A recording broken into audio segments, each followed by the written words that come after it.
The morning of October 23rd, 1944, broke grey and hostile over the Formosa Strait when Commander Richard O'Kane ordered USS Tang into a dive that shouldn't have been possible. Japanese destroyers churned the water 2 miles astern, their forward guns already finding the range.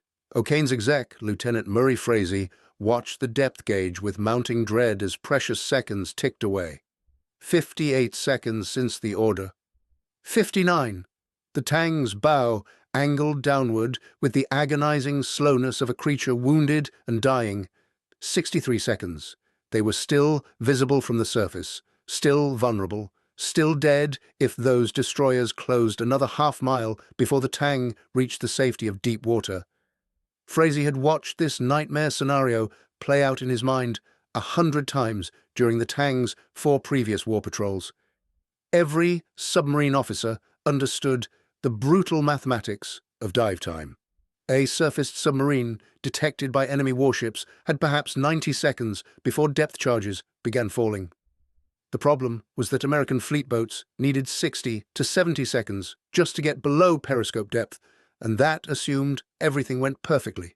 For 19 months, since the Tang's commissioning in October 1943, O'Kane had been fighting this limitation like a man wrestling with a straitjacket.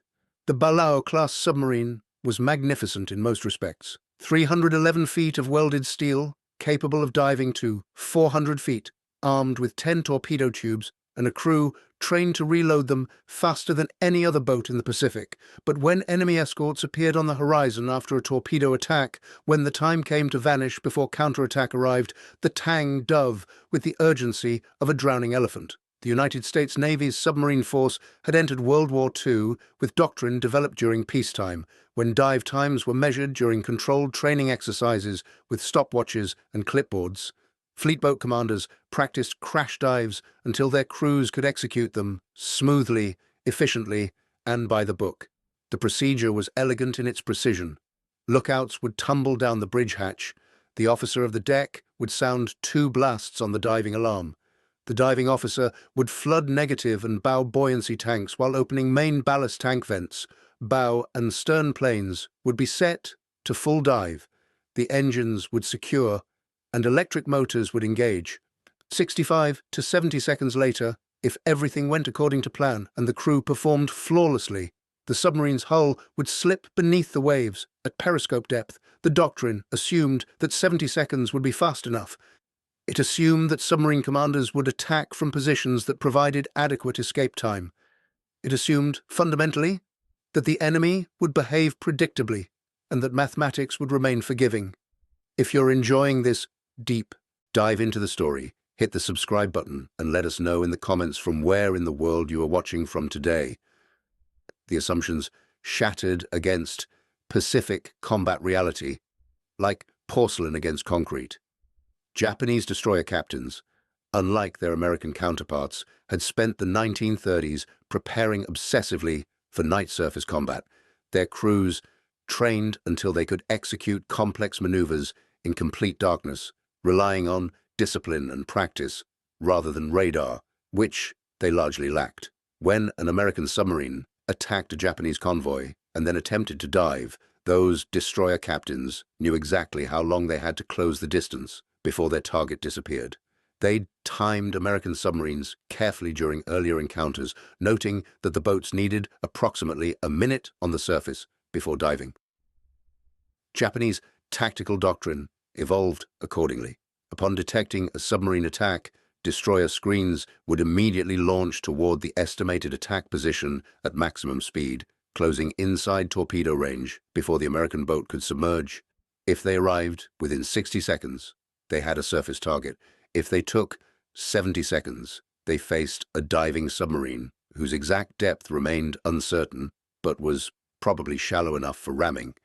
Commander O'Kane had lost count of how many times he'd cut escape margins too fine, how many times the Tang had slipped beneath the waves with destroyer screws audible through the hull, counting down the seconds until depth charges detonated at the last depth they'd occupied. He'd listened to sonar operators report destroyers closing at 30 knots while the Tang's dive seemed to unfold in geologic time. He'd felt the hull shudder as near misses lifted the stern and sent unsecured equipment crashing through compartments. After the Tang's second patrol in April 1944, O'Kane had submitted a detailed report to Subpac headquarters documenting the dive time problem. His analysis included precise timing data from 6 emergency dives executed under combat conditions, showing actual dive times ranging from 68 to 76 seconds, with an average of 71.3 seconds. He noted that Japanese destroyers consistently demonstrated the ability to close from 2 miles to torpedo range in under 2 minutes, meaning any submarine detecting escorts at that distance had insufficient time to attack and escape using standard procedures. The report disappeared into the bureaucratic machinery at Pearl Harbor and emerged weeks later with a response that might charitably be called unsatisfying. Subpac operations staff acknowledged O'Kane's concerns, but noted that fleet boat dive characteristics were determined by fundamental hull design and ballast tank capacity that couldn't be modified in forward areas. They suggested that submarine commanders might consider attacking from positions that provided greater escape margins, advice that O'Kane found simultaneously obvious and useless given the geometric realities of convoy intercepts. What headquarters didn't understand, what couldn't be understood, from offices in Pearl Harbor where staff officers studied charts and wrote doctrinal memoranda, was that aggressive submarine commanders didn't have the luxury of choosing perfect attack positions. The Pacific War was being won by boats that pressed attacks home, despite unfavorable geometry, that closed to knife-fighting range, because long-range torpedo shots against zigzagging targets were exercises in expensive futility. The Tang had earned its reputation as one of Subpac's top boats precisely because O'Kane refused to break off attacks when the approach wasn't textbook perfect. But that aggressiveness came with costs measured in frayed nerves and increasingly narrow escapes. The solution, when O'Kane finally conceived it, emerged from watching his engineering officer, Lieutenant Frank Springer, struggle with a leaking negative tank valve during the Tang's third patrol in June 1944. The negative tank was a relatively small ballast space located amidships, designed to provide rapid initial down angle by flooding quickly at the start of a dive. Once the submarine reached a set depth, crews would blow negative tank using compressed air to restore neutral buoyancy. The tank worked exactly as designed, but O'Kane noticed something during Springer's repair work. The flooding rate into negative tank was limited by the valve size, and the tank's relatively small capacity meant it could only provide limited down angle. Most of the Tang's mass had to be made neutral by flooding the much larger main ballast tanks, and that process took time. The main ballast tanks ran along the submarine's flanks, vast spaces that would hold seawater when submerged and air when surfaced. Venting these tanks, allowing the trapped air to escape so seawater could flood in through open flood ports at the bottom, was the time-consuming step in every dive. The air vented through mushroom-shaped vent valves along the submarine's upper deck, designed to open when the diving alarm sounded and close when the boat surfaced. Navy engineers had calculated the vent valve sizes to balance competing requirements. Larger vents would allow faster venting, but would be more difficult to maintain watertight when closed. Smaller vents reduced maintenance issues, but slowed venting. The sizes specified in fleet boat designs represented a compromise, adequate for peacetime training, but marginal for combat, where every second mattered. O'Kane studied the ballast tank schematics in his stateroom during the long transit back to Pearl Harbor after the third patrol. The drawings showed main ballast tanks divided into several groups, each with its own vent valve system. Standard diving procedure called for venting all main ballast tanks simultaneously, creating a controlled descent as water gradually replaced air throughout the boat's ballast system. But O'Kane noticed something the designers probably hadn't considered critical. The forward main ballast tanks, if vented alone without venting after tanks, would drive the bow down sharply while leaving the stern relatively buoyant. This would create a steep down angle, perhaps dangerously steep, but it would also get the vulnerable conning tower and bridge below the surface much faster than a controlled level descent. The idea was straightforward to the point of seeming simple-minded. Instead of venting all ballast tanks simultaneously in the approved manner, flood forward tanks first and let the submarine dive bow first at whatever angle resulted. Only after the bow started down sharply would stern tanks be vented to level the boat and complete the dive. The bow would knife into the water at a steep angle, pulling the entire submarine down before the stern had finished flooding its ballast tanks. O'Kane mentioned the concept to Frazee over coffee in the wardroom one evening as Tang approached Pearl Harbor. The exec listened with the expression of a man being asked to jump off a cliff and trust that wings would sprout. "Commander, forgive me, but intentionally putting the boat into an uncontrolled down angle sounds like an excellent way to plant the bow in the bottom and flood the forward torpedo room. The Tang's designed maximum safe down angle is 15 degrees.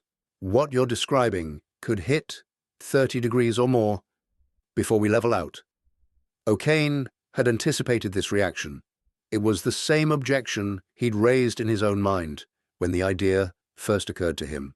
Every submarine officer trained on dive procedures learned that steep angles were dangerous. A bow-down submarine could lose depth control, plummeting past crush depth before the crew could arrest the descent. Equipment would break loose, men would lose footing, the boat could become a tomb if the angle became too severe or if recovery failed. But O'Kane had done the mathematics. At 30 degrees down angle, the Tang's conning tower would drop below the surface, 25 feet for every 50 feet the bow moved forward.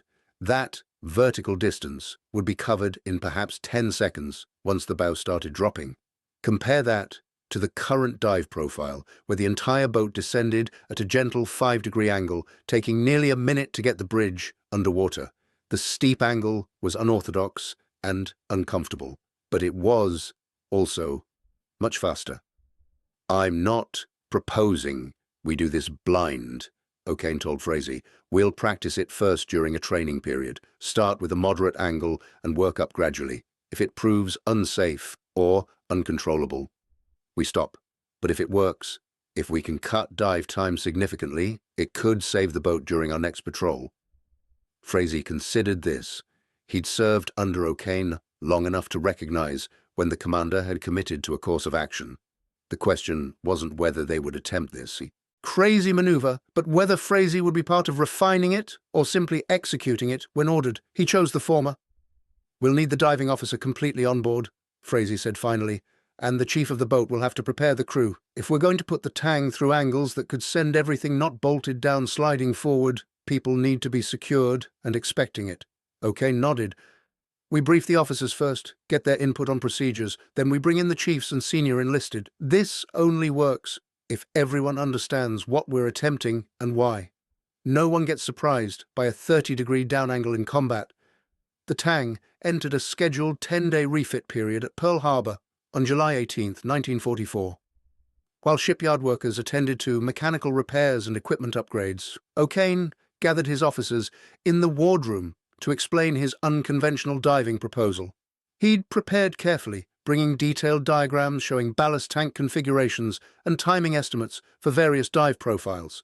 The initial reaction mirrored Frazee's skepticism. Lieutenant Hank Flanagan, the diving officer, pointed out that rapid bow-down angles could cause air pockets to form in the forward ballast tanks, creating buoyancy that would resist submergence. Lieutenant Larry Savadkin, the torpedo officer, worried about the impact on the forward torpedo room where massive weapons were cradled in precarious racks. A severe angle could shift torpedoes despite their restraints, potentially damaging reload mechanisms or worse. O'Kane addressed each concern methodically. The air pocket issue could be managed by carefully sequencing vent operations, ensuring forward tanks vented completely before stern venting began. The torpedo room would require additional securing measures, extra chains and padding to prevent any movement during the extreme angle. The entire evolution would be practiced exhaustively until every crew member could execute it reflexively. What convinced the officers, ultimately, wasn't O'Kane's confidence or his careful planning. It was the memory of their last patrol, specifically the night of June 24th, when the Tang had attacked a convoy off the coast of Kyushu. They'd sunk 2 ships with a 4-torpedo spread, and Japanese destroyers had materialized from the darkness less than 90 seconds later. The Tang had executed a textbook crash dive, and it had almost not been enough. Depth charges had bracketed them at 70 feet, close enough that light bulbs shattered and pressure gauges cracked. The escape had been measured in seconds and luck.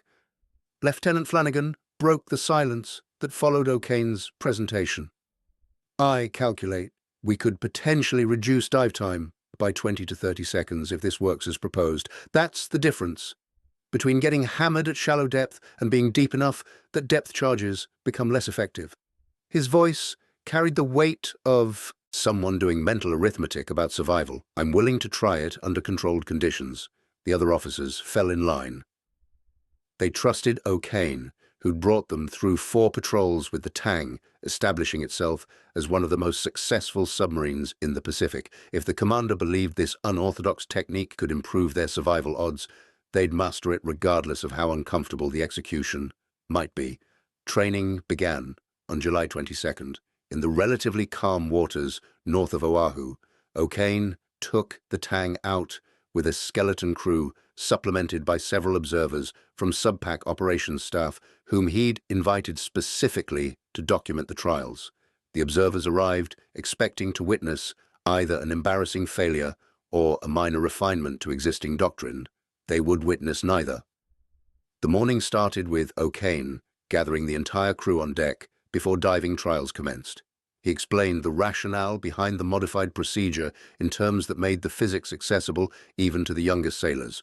When water enters the forward ballast tanks while the after tanks remain buoyant, he told them, we're creating an intentional imbalance that gravity will exploit. The bow becomes heavy, the stern stays light, and the boat pivots around the center of buoyancy like a seesaw, tipping forward. Chief of the boat, William Bollinger, a veteran of 3 previous submarines, raised the concern that was on everyone's mind.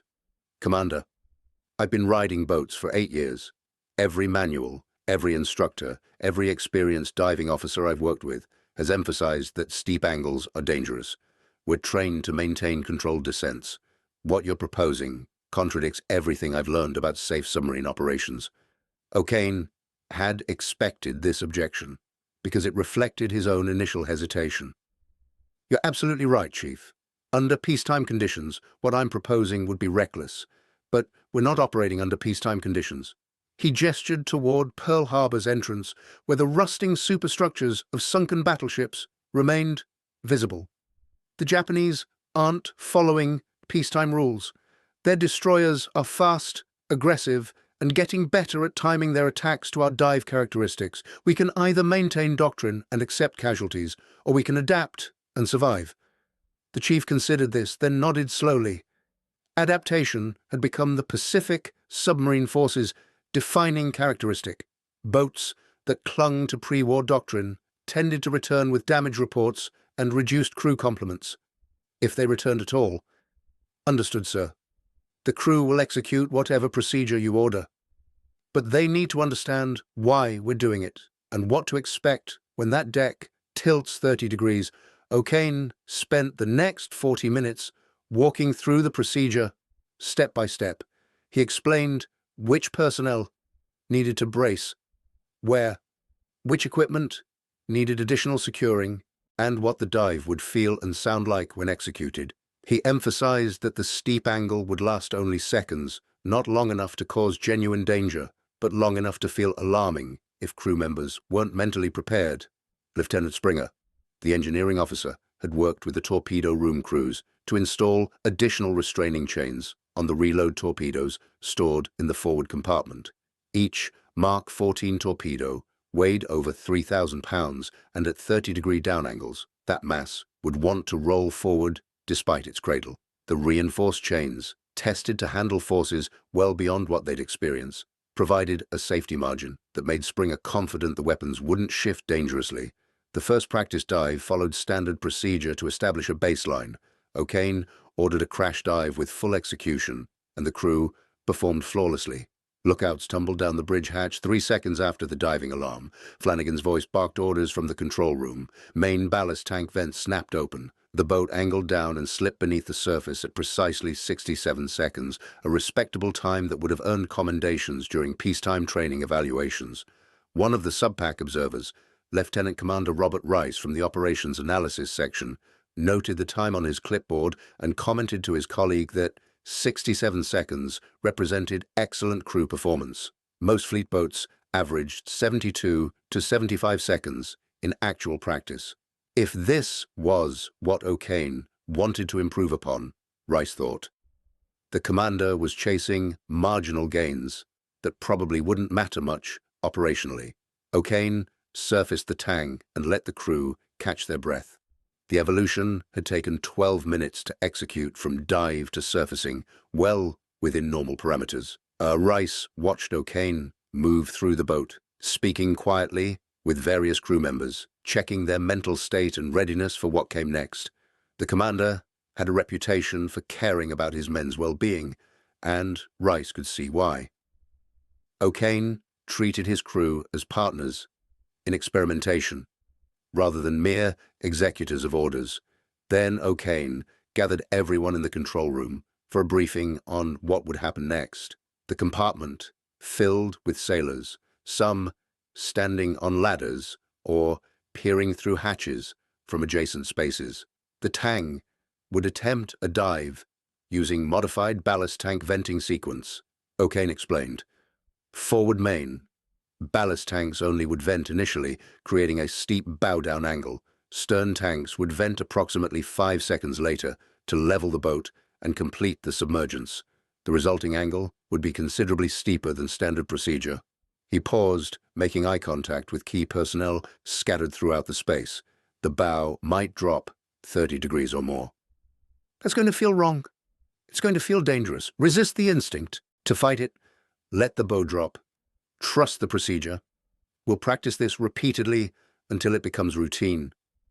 But right now, it's going to be strange and uncomfortable. Everyone secure? The crew acknowledged, with the mixture of nervousness and determination that characterized sailors about to attempt something unprecedented. Chiefs moved through the boat, checking that loose equipment was stowed and personnel were braced. In the forward torpedo room, Savadkin personally inspected each restraining chain, tugging on them with his full body weight to verify they'd hold. In the crew's mess, cooks secured pots and pans that might otherwise become projectiles at steep angles.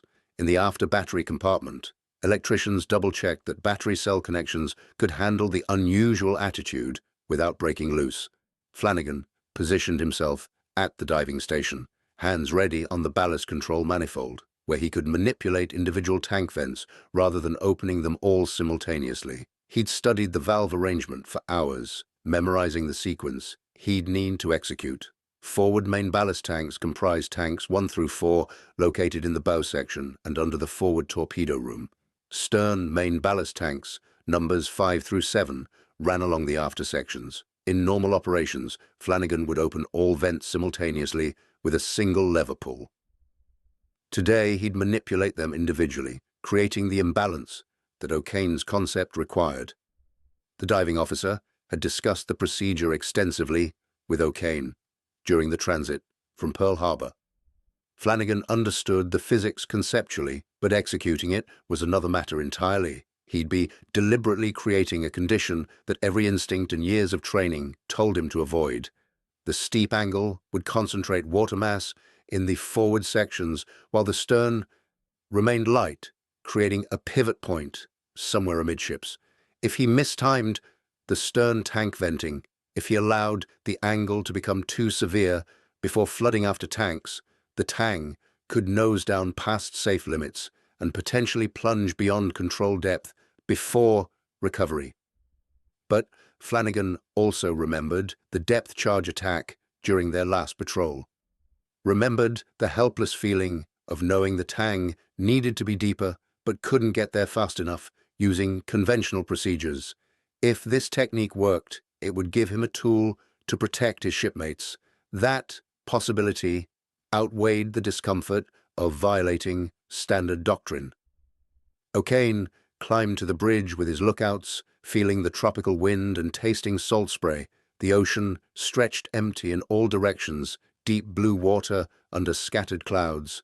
The Tang pitched gently in the swells, diesel engines rumbling, a beast of war pretending to be dormant. He took a long look around the horizon, fixing the scene in his memory.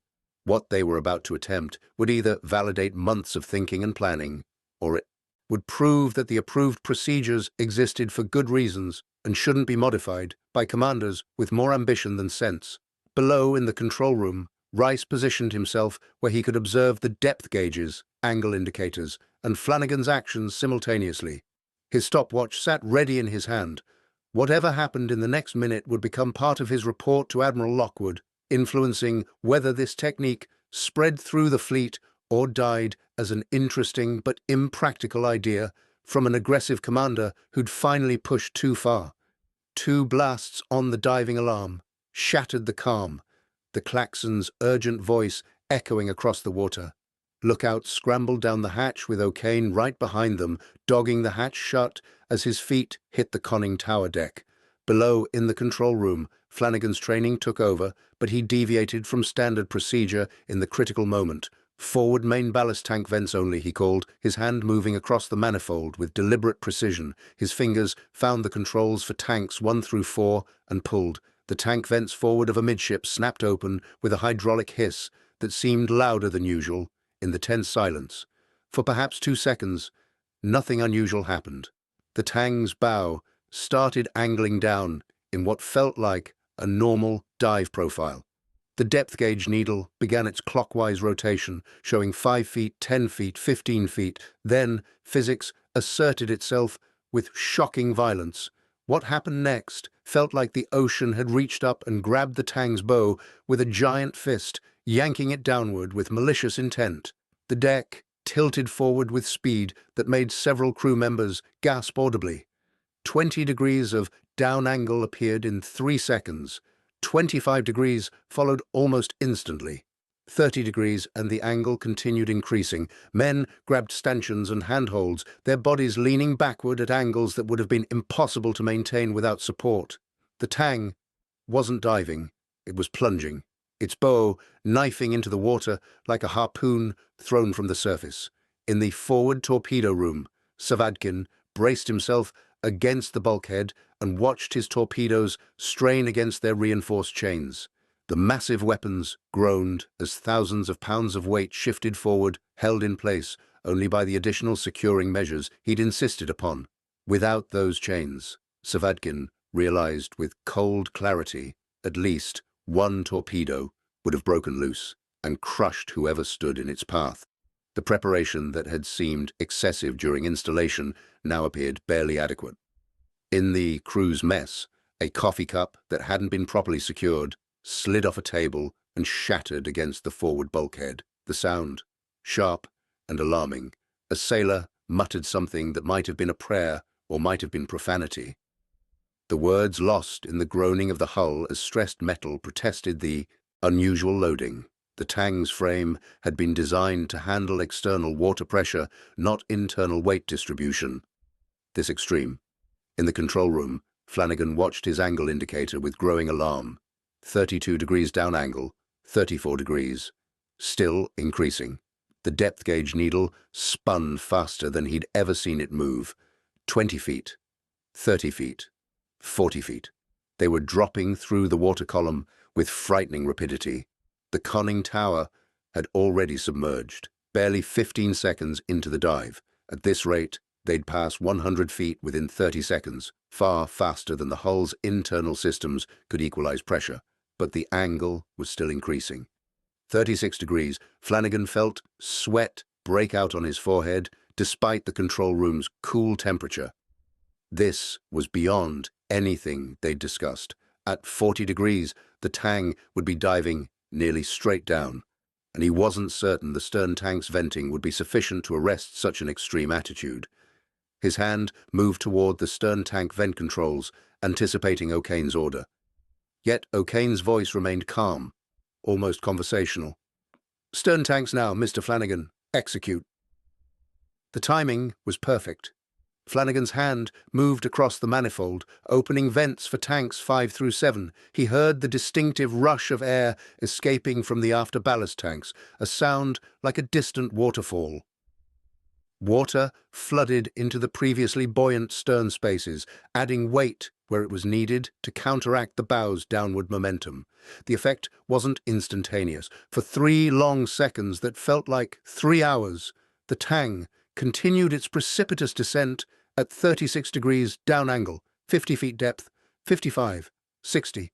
Then the added weight in the stern began asserting itself. The angle eased slightly. 34 degrees, 32, 30. The rate of change accelerated as more water flooded the aftertanks. 28 degrees, 25, 22. The Tang leveled out at 70 feet, her bow still angled slightly down, but the attitude controllable and within normal parameters. The entire evolution from diving alarm to level depth had taken 31 seconds. 31 seconds. They'd cut the dive time by more than half, exceeding even O'Kane's optimistic projections. The control room remained silent for a long moment, everyone processing what had just happened. Flanagan stared at his gauges, verifying that the readings were accurate. 70 feet depth, 8-degree down angle, all tanks flooded, trim satisfactory. By every instrument measurement, the Tang was in a normal, submerged configuration. But the path they'd taken to reach this point had been anything but normal. Rice, the subpack observer, checked his stopwatch and rechecked it, convinced he must have made an error. But the numbers didn't change.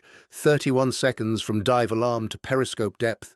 He'd observed dozens of submarine dives during his career, and he'd never seen anything remotely this fast. The fastest previous time he'd documented was 58 seconds, performed by a crack crew aboard USS Wahoo under Commander Dudley Morton. The Tang had just beaten that by 27 seconds, an improvement so dramatic it seemed to violate physical laws. In the forward torpedo room, Savadkin released his death grip on the bulkhead and examined his hands. They were shaking slightly, adrenaline coursing through his system. The torpedoes hung securely in their racks, the chains having performed exactly as intended. But Savadkin had felt the massive weight shifting, had sensed how close they'd come to the edge of control. Another 5 degrees of down angle, perhaps 10 more seconds before stern tank venting, and they might have plunged past the ability to recover. Throughout the boat, crew members began talking in low voices, processing the experience. Some expressed excitement at having participated in something unprecedented. Others admitted freely that they'd been terrified when the angle hit 35 degrees and kept increasing. All agreed that Commander O'Kane's warning about the evolution feeling wrong had been understated. It hadn't just felt wrong, it had felt catastrophic, like the Tang was beginning an uncontrolled descent that would end with the bow crumpling against the ocean floor. O'Kane's voice broke the spell, calm and matter-of-fact, as though they'd just executed the most routine evolution imaginable. Surface the boat. We're going to do that again until we can execute it perfectly every time. The statement hung in the air for a moment. Again, they were going to do that again, deliberately. They repeated the evolution 7 times that first day. Each iteration refined the procedure slightly, building on lessons learned from the previous attempt. Flanagan adjusted the timing of stern tank venting to reduce maximum down angle while maintaining speed. The second dive peaked at 34 degrees rather than 36, achieved by venting stern tanks 1 second earlier in the sequence. The third dive incorporated a slight adjustment to the angle of the bow planes, using them to provide additional control during the steepest portion of the descent. By the fourth practice dive, equipment stopped shifting and the evolution began feeling almost routine. The crew learned where to position themselves and what to brace against when the deck tilted. Sailors in the forward sections learned to lean backward in anticipation of the bow drop, maintaining balance through the transition rather than being caught off guard. Personnel in the after sections learned to expect a momentary sensation of lightness as the stern remained buoyant while the bow plunged, followed by a rapid settling as the after tanks flooded, almost routine, because diving at 30-degree angles could never truly feel routine aboard a submarine. where level decks and controlled descents were fundamentals of safe their operation. But routine and safe were different concepts, and O'Kane was optimizing for survival rather than comfort. By the end of the first training day, the Tang's crew had executed more steep-angle dives than any submarine crew in naval history, and they'd survived each one without damage or injury. The evening debrief in the Tang's wardroom lasted nearly 3 hours. O'Kane insisted that every officer provide candid feedback about the procedure's execution and risks. Savadkin reported that the torpedo room securing measures appeared adequate, but recommended additional padding around certain equipment that had shifted slightly during the steepest angles. Springer noted that the engineering spaces had handled the unusual attitudes well, but suggested modifications to certain gauge mountings that weren't designed for such extreme tilting. Flanagan provided the most detailed analysis, having monitored every instrument throughout all 7 practice dives. He'd compiled timing data showing that optimal stern tank venting occurred 4 to 5 seconds after forward tank venting began, depending on sea state and the boat's initial trim condition. Venting earlier reduced maximum down angle, but cost 2 to 3 seconds of dive time. Venting later maintained speed, but pushed angles toward the 38 to 40 degree range that made personnel safety and equipment security problematic. The discussion eventually centered on establishing formal limits for the procedure. At what angle should the diving officer abort the evolution and revert to standard ballast tank flooding? If stern tank venting failed or was delayed, at what depth should emergency blow procedures be initiated? What pre-dive conditions, such as existing trim or sea state, might make the modified procedure unsafe? These weren't abstract questions. They were life-and-death decisions that would govern how the Tang's crew responded in future combat situations. O'Kane listened carefully to input from all officers before establishing guidelines that balanced aggressiveness with safety. Maximum acceptable down angle would be 38 degrees. Beyond that, the diving officer would immediately flood all remaining tanks regardless of procedure. Minimum depth for dive initiation would be set at 200 feet of water beneath the keel, ensuring that even if something went catastrophically wrong, they had adequate depth to recover before striking bottom. The second training day introduced variables that the calm conditions of the first day hadn't tested. O'Kane took the Tang out in deteriorating weather, with 3-foot swells and gusting winds creating surface conditions more representative of actual combat operations. The modified dive procedure proved more challenging when the boat started from an initial angle rather than level trim.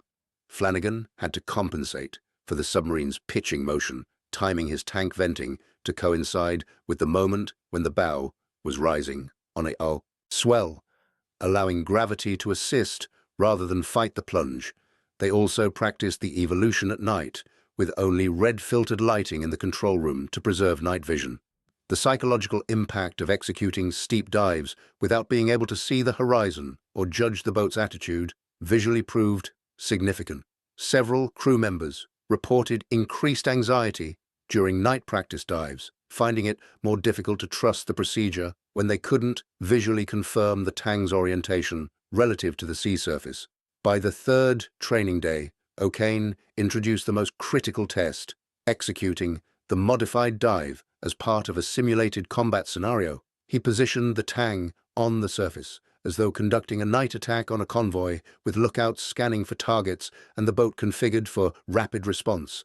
Then, without warning, he ordered the dive as though enemy escorts had been spotted closing at high speed. The crew's response needed to be instinctive, executed under stress without the luxury of preparation or the knowledge that this was merely practice. The evolution succeeded, though not without revealing weaknesses in the procedure. The lookouts took an additional 2 seconds to clear the bridge because they'd been focused on simulated targets rather than anticipating a dive order. Those 2 seconds translated directly into slower dive time, bringing the total to 34 seconds rather than the 31 they'd achieved during prepared practice attempts. O'Kane noted the discrepancy and instituted additional training to ensure lookouts could respond instantly regardless of what task they were performing when the diving alarm sounded. The subpack observers filed detailed reports that sparked intense debate at headquarters. Rear Admiral Charles Lockwood, commanding Submarine Force Pacific, reviewed the documentation with mixed reactions. On one hand, O'Kane's results were undeniable. The Tang had demonstrated repeatable crash dives in 30 to 35 seconds, nearly half the time of conventional procedure. On the other hand, the technique violated every standard doctrine about safe diving angles and ballast tank operation. Lockwood called a conference on July 26th, bringing together O'Kane, several other submarine commanders, engineering staff from Pearl Harbor's submarine base, and senior operations officers. The meeting took place in the headquarters building, overlooking the harbor, where salvage operations on battleships sunken during Pearl Harbor's attack continued as a constant reminder of what happened when assumptions proved wrong. O'Kane presented his case methodically. He screened footage of the Tang's practice dives, showing the dramatic bow-down angle and the rapid submergence. He presented timing data from multiple iterations, demonstrating consistency across different sea states and crew configurations. Most critically, he presented tactical scenarios where the reduced dive time would mean the difference between survival and catastrophic damage. The engineering staff raised concerns about structural stress.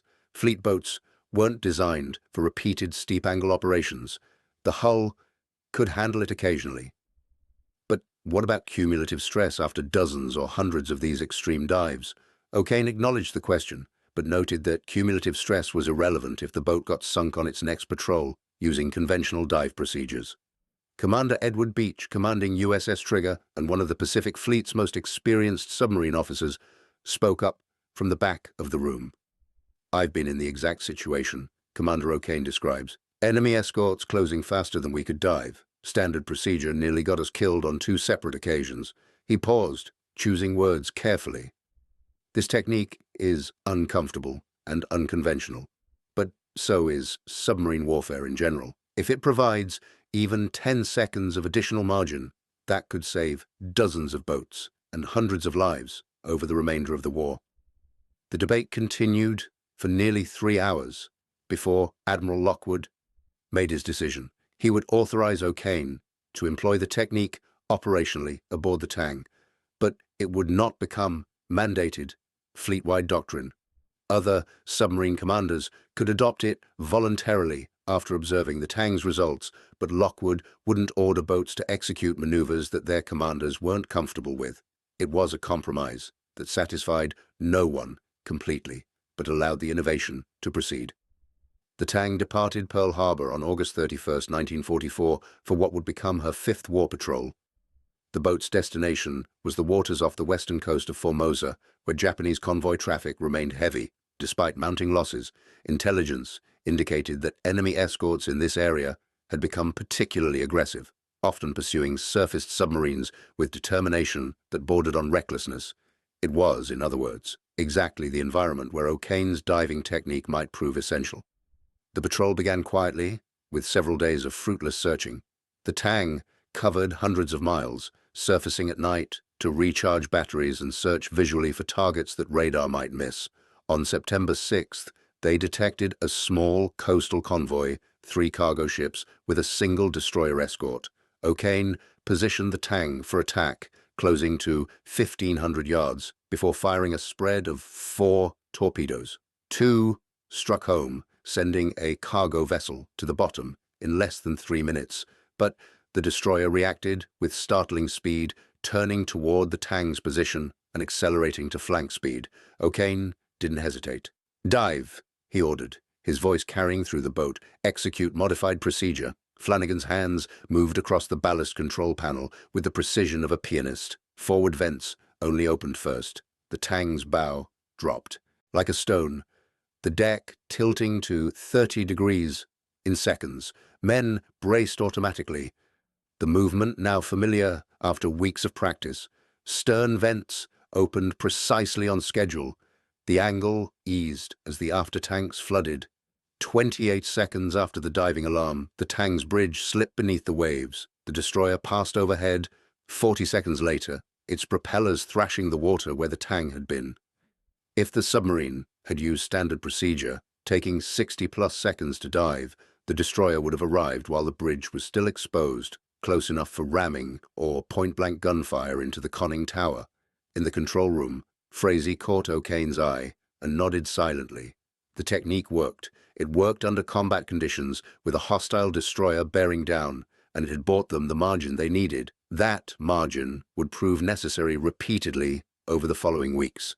The Tang attacked 11 separate targets during the patrol, sinking or damaging 7 ships. Each attack brought escort vessels racing toward the Tang's position.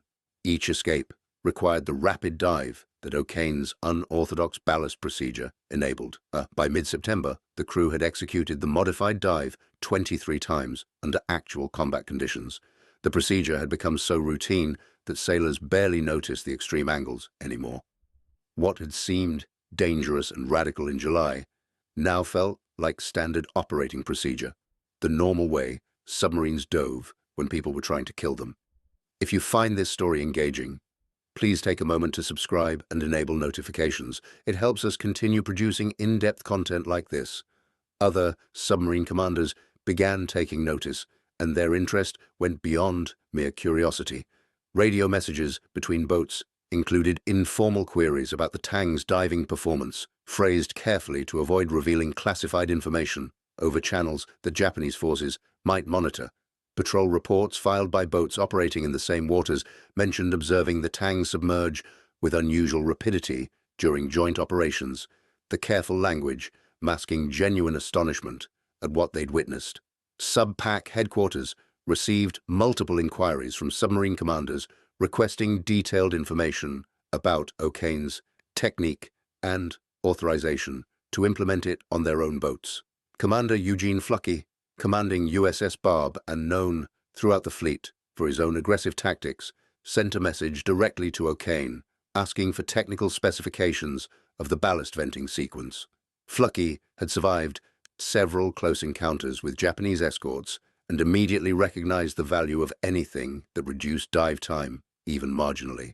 Commander George Street on USS Tirante took a different approach. He visited the Tang during the refit period and spent an entire day interviewing O'Kane, Flanagan, and other key crew members about the procedure's development and execution.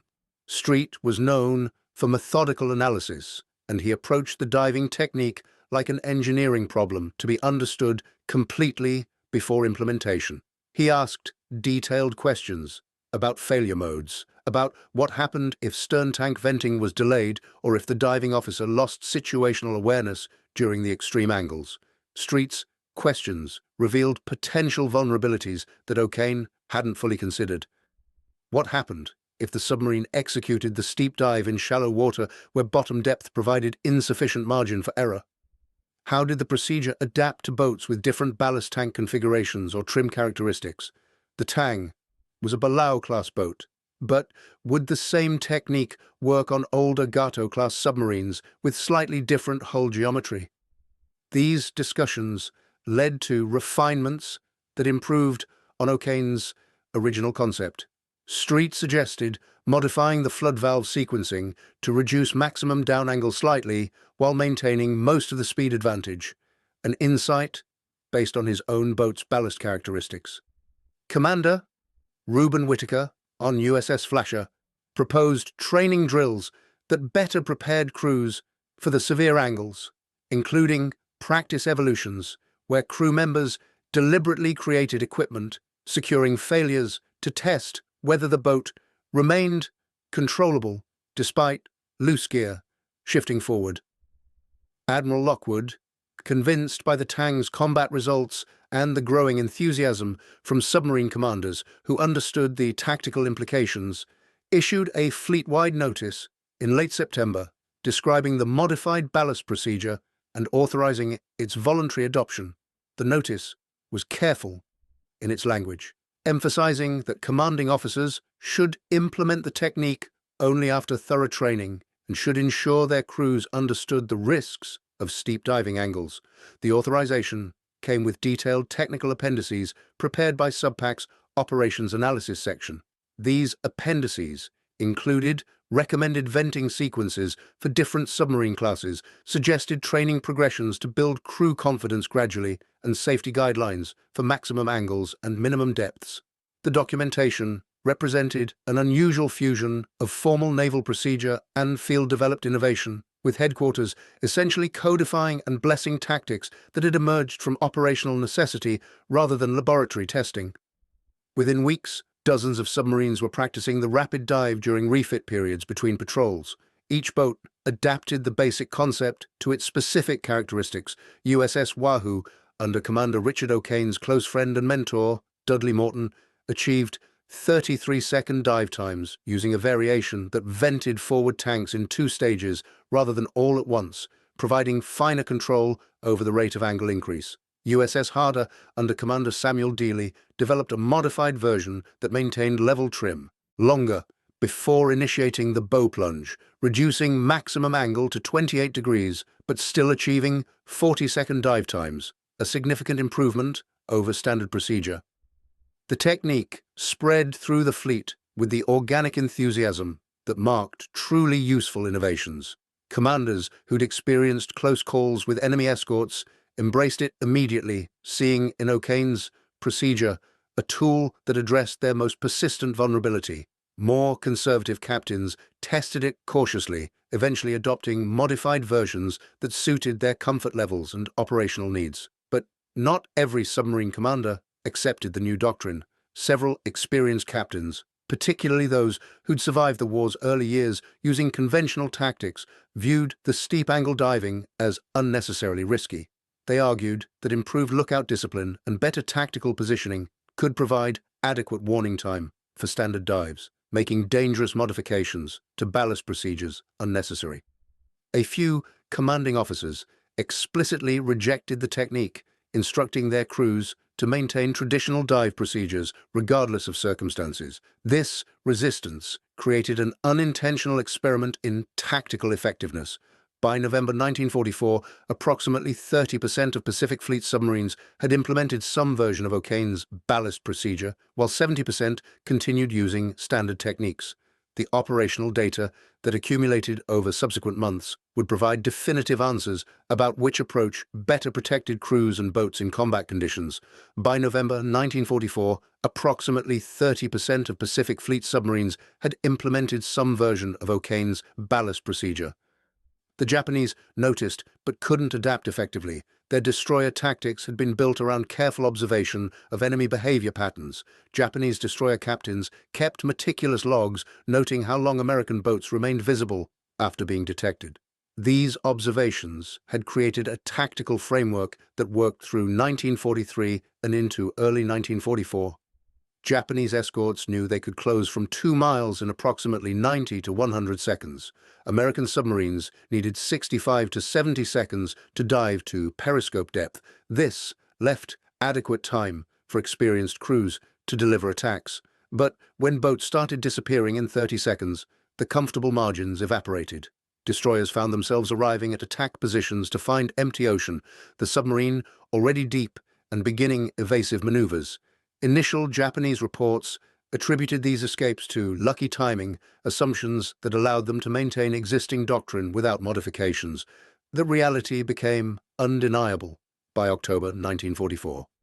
American submarines would attack convoys, then vanish with speed that seemed to violate known capabilities. One detailed report from destroyer Hamanami described arriving exactly 60 seconds after an attack, expecting to find the boat still surfaced or shallow.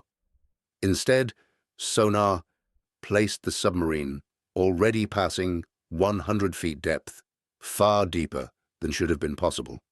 Japanese naval intelligence concluded correctly that American submarines had developed improved diving procedures, but understanding the problem didn't provide solutions. Some commanders tried maintaining closer escort positions around convoys, reducing the distance submarines could operate from before detection. This made convoys slower and more vulnerable to patient submarines that could wait for opportunities. Other destroyer units tried launching at even higher speeds, but destroyers running at maximum speed frequently suffered mechanical damage, removing them from service while American submarines continued operating freely. The Tang's fifth patrol ended on October 3, 1944, with the boat returning to Pearl Harbor after sinking 7 ships totaling over 39,000 tons. O'Kane received the Navy Cross for the patrol's success, though the citation made no specific mention of diving procedures. What mattered to O'Kane wasn't recognition, but results. The Tang's crew had survived multiple encounters that might have been fatal using conventional doctrine. The refit period lasted 2 weeks. During this time, O'Kane met with other submarine commanders who'd begun implementing the rapid dive technique. The discussions revealed variations that improved on his original concept. Commander George Street on USS Tarrante suggested modifying the flood valve sequencing to reduce maximum down angle slightly while maintaining most of the speed advantage. Commander Eugene Fluckey on USS Barb proposed training drills that better prepared crews for the severe angles. O'Kane absorbed these refinements and incorporated them into the Tang's procedures for the upcoming 6th patrol. The evolution of the technique demonstrated how innovation spreads in wartime. Individual commanders experimented independently, shared results informally, and collectively refined concepts faster than any formal research program could have managed.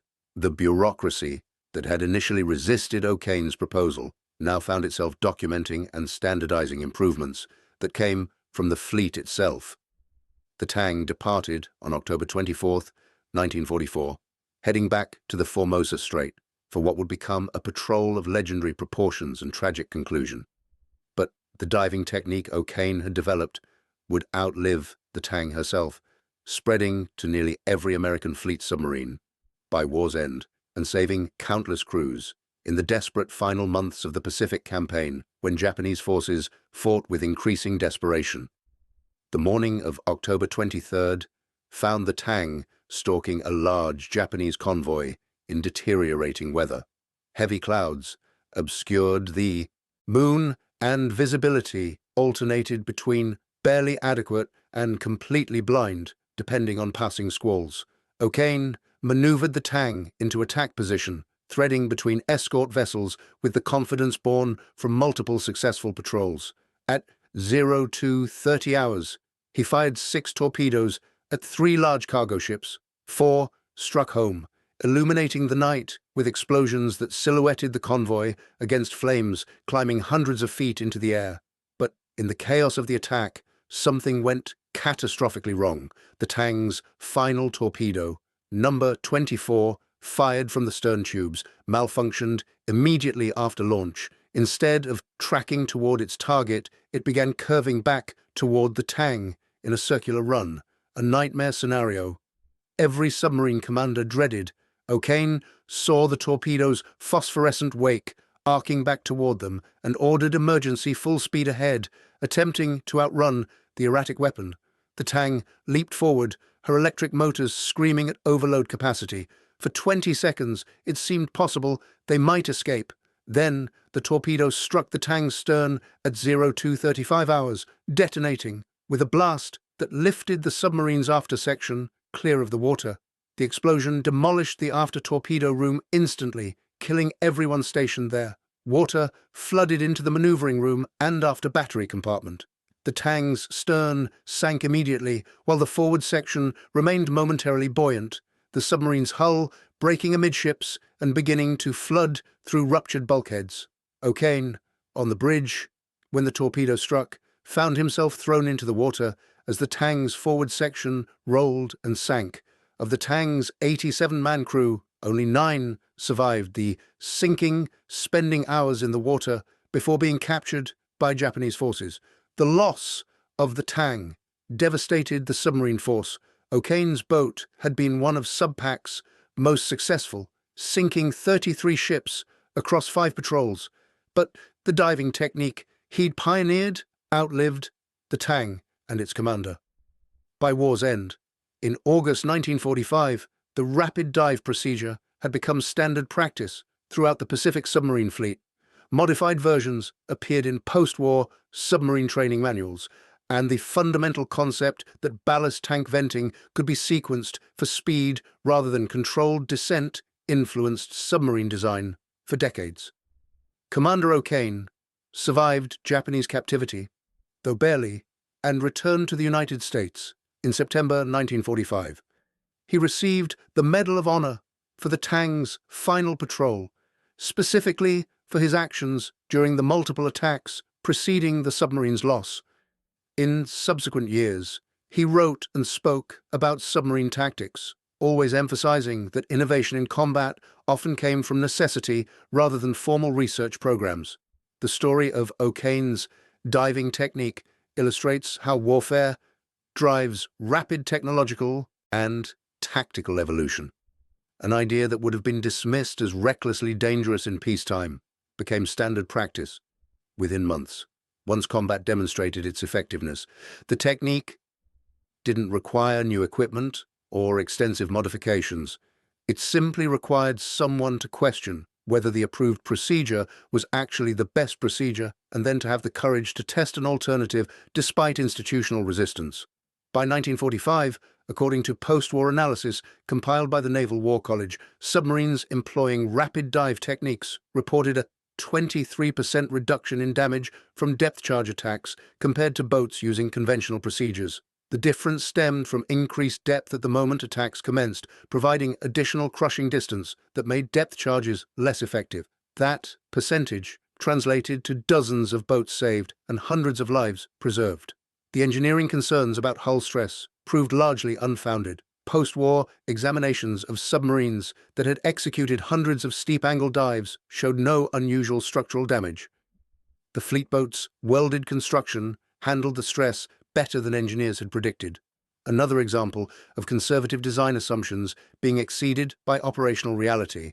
The nuclear submarines of later decades would incorporate variations of O'Kane's principle, sequencing ballast operations to optimize dive speed when tactical situations demanded it. Thank you for watching. For more detailed historical breakdowns, check out the other videos on your screen now, and don't forget to subscribe.